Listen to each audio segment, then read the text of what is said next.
Today we're going to be talking about communication delay, poor communication, why children come in with that, what we can do about it, how it looks. And if you think that this channel could be useful to you, then please take the time to hit the pink subscribe button down below in the corner of the screen, or you can wait to the end and you can hit the button with my face in it. So let's just backtrack and let me just explain to you what happened to my husband and I.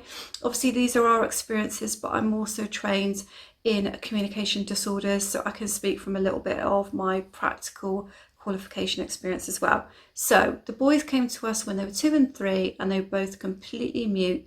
They never said a word, and clearly that's not normal for that age. So we had a real uphill battle to climb with them as far as communication was concerned.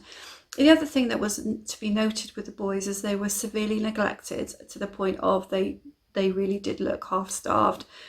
Neglect and speech and language sit very closely together, as does emotional development. So it wasn't a huge surprise that neglected boys were also going to have poor communication, poor speech and language. So if you end up adopting a child who's been severely neglected, the chances are there will be some speech and language or communication issues there.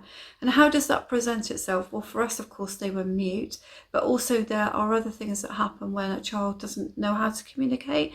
Generally speaking, very poor eye contact. It sometimes appears like they can't hear you, they're not understanding you. And even when they start to speak, with our struggle to then start to form particular sounds, letters, and express themselves descriptively. So how does that affect children that you're going to look after? Firstly, it means that they're going to struggle to communicate with you, and that's going to need to be a little bit of extra time and effort on your part of stripping back all of the conversations to the bare minimum of understanding and not assuming that they know what a word means, not assuming they've understood you, and keeping instructions really, really simple. Even if the child is older, to strip it right back to basics and think about how you're saying things, and not to use any double language where the meaning might be different for the word. It's going to mean they're going to struggle to make friends potentially, because their friends may be way ahead of them and they may not understand what their friends are asking of them. We found that imaginative play is particularly challenging. So children go through a phase, don't they, where they play imaginatively, and the boys sometimes struggle with that, and they're very literal in their play and in their talking and in their speaking and in their thinking. Another way that communication can affect children that you look after is to get very frustrated. So when you have a toddler that hasn't yet learnt to speak properly, it's normal for them to have temper tantrums and for them to sort of get frustrated because they can't get you to understand what they're trying to say. So this would be the case for a child with poor communication who might be older than toddler age, because they can't make their needs met and they get the frustrations. They're asking for things, they're receiving information, but the two things don't match up. And they may present in a way that they understand, but when you dig deep about a word or a phrase that you've said, they really haven't understood what you've meant. Clearly, they're going to struggle more with schoolwork, because communication is the basis for everything they do at school, whether it be written, communicative.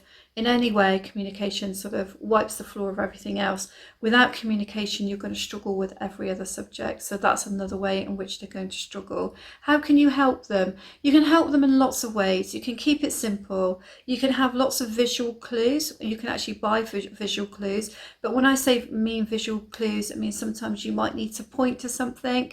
You probably need to stop, get them to look at you, make sure they're listening, and then point to what it is you want them to do. You might have to go over things several times. You'll most certainly have to go into school and help with a plan for them. You want them to be able to have lines of communication within the school, and that you want them to have somebody to go to explain how they're feeling. Because if you can't communicate effectively, then you're not likely to be able to communicate your feelings effectively. And we find that that's really the boys are trying to say something and they're not getting the message through, and that's when everything starts to crumble. So it's really important that they have those lines of communication open to them. Things can improve. We have seen an improvement, but if I'm totally honest, the descriptive language side with both boys is still quite poor, and so we do have to go over things over and over again until we get the message through, which is pretty tiring. But you know, they've come on a long way from two children that couldn't speak at all. So guys, I hope that helps you as a video around communication, and if you think my channel might be useful to you, have a peruse on it, and then, you know, hopefully you'll subscribe. So look forward to seeing you on my next video. Goodbye now.